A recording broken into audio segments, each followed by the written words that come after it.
بسم اللہ الرحمن الرحیم۔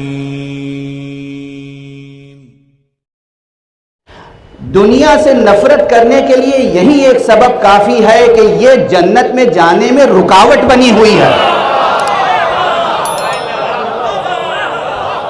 جوانوں، عزیزوں، حوصلہ مند جوانوں، زندہ دل جوانوں، بیدار قلب جوانوں، روشن فکر جوانوں، یہ یاد رکھنا کہ زندگی میں تھکاوٹ کا احساس، مایوسی کا احساس تبھی پیدا ہوتا ہے جب انسان دنیا سے لو لگاتا ہے۔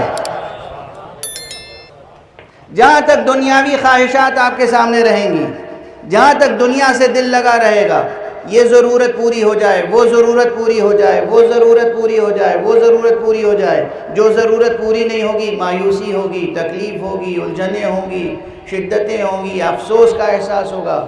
لیکن اگر اس دنیا سے نفرت ہو جائے، اللہ سبحانہ و تعالیٰ نے ایک حکمت رکھی ہے تخلیق میں ایک حکمت رکھی ہے۔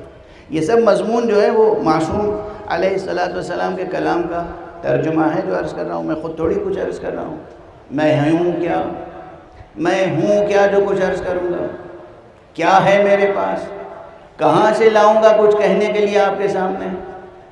نہ یہ جسم میرا ہے، نہ یہ میرے آنکھیں میری ہیں، نہ یہ زبان میری ہے، نہ یہ کاسہ سر میں مغز میرا ہے، نہ یہ قفس سینہ میں قلب میرا ہے، کچھ میرا نہیں ہے، نہ رگوں میں دوڑتا ہوا خون میرا ہے، کچھ بھی میرا نہیں ہے۔ تو میں آپ کو دے کیا سکتا ہوں؟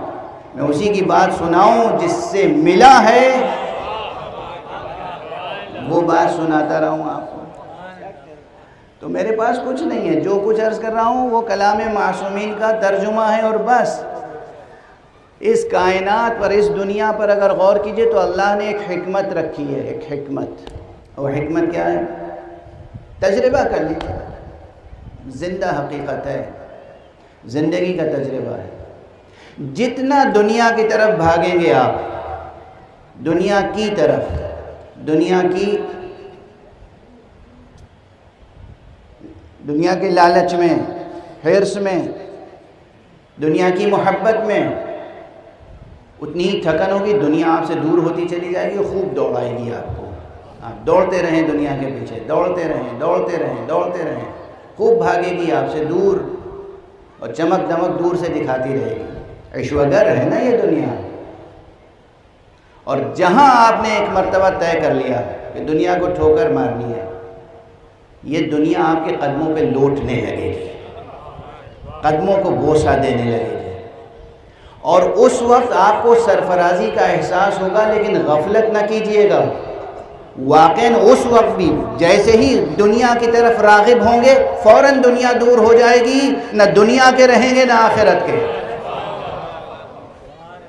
نہ دنیا کے رہیں گے نہ آخرت کے۔ اس لیے دنیا سے بے رغبتی،